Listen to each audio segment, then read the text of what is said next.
1947 کو माह रमज़ान का महीना था और लैलतुल कदर की बाबरकत रात थी।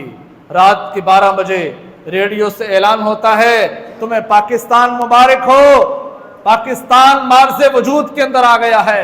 इस आवाज़ को सुनने के लिए कई कान तरस गए थे, कई माओं की गोदें उजड़ गई थीं, कई बुढ़ापे सरनगू हो गए थे, कई जवानों की गैरत हिंदुस्तान की ज़मीन पे लुट गई थी। आज हमें ये पाकिस्तान बड़ा सस्ता मिला है, बैठे बैठाए हम पाकिस्तान के अंदर पैदा हुए और आज हमें पाकिस्तान की कोई कदर नहीं। 90,000 औरतों की इस्मत को लूटा गया और 2 करोड़ मुसलमानों ने हिंदुस्तान से पाकिस्तान की तरफ हिजरत की थी। ये कोई छोटी हिजरत नहीं थी। 2 करोड़ बंदा ये चाह रहा था कि हम पाकिस्तान पहुंच जाएं। अगर इसकी दास्तान को बखेरा जाए तो बहुत सारी दिल आवेज बातें हमारे सामने आती हैं। तारीख की किताबों में नक्श है, एक माँ जिसके आगोश के अंदर एक शीर खार बच्चा था, एक छोटा बच्चा उसने उंगली के साथ लगाया हुआ था। वो काफिले से बिछड़ गई और काफिला बहुत आगे जा चुका था।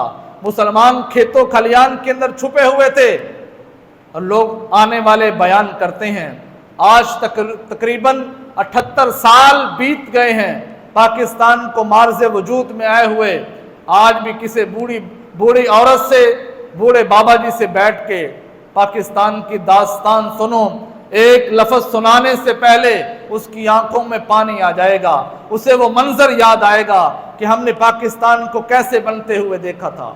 वो माँ अपने बच्चों को लेके बड़ी तेजी के साथ काफिले के साथ मिलना चाहती थी और सामने से एक हिंदुओं का जत्था आया और तदहीक की मजाक के साथ कहा, कौन से पाकिस्तान में जाना चाहती हो?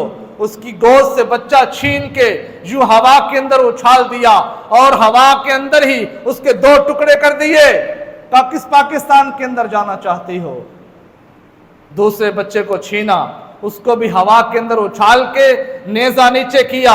अब नेजे की अन्नी के ऊपर उस छोटे से बच्चे को लटका दिया और माँ के सामने आहों और सिसकियों के अंदर ये छोटे बच्चे जान दे रहे थे।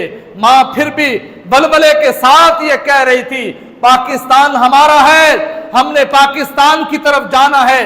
ये नारे तकबीर की गूंज के अंदर बना है, ये नारे तकबीर के नाम से बना है। ये बार बार कहा जा रहा था, पाकिस्तान का मतलब क्या? ला इलाहा इल्लल्लाह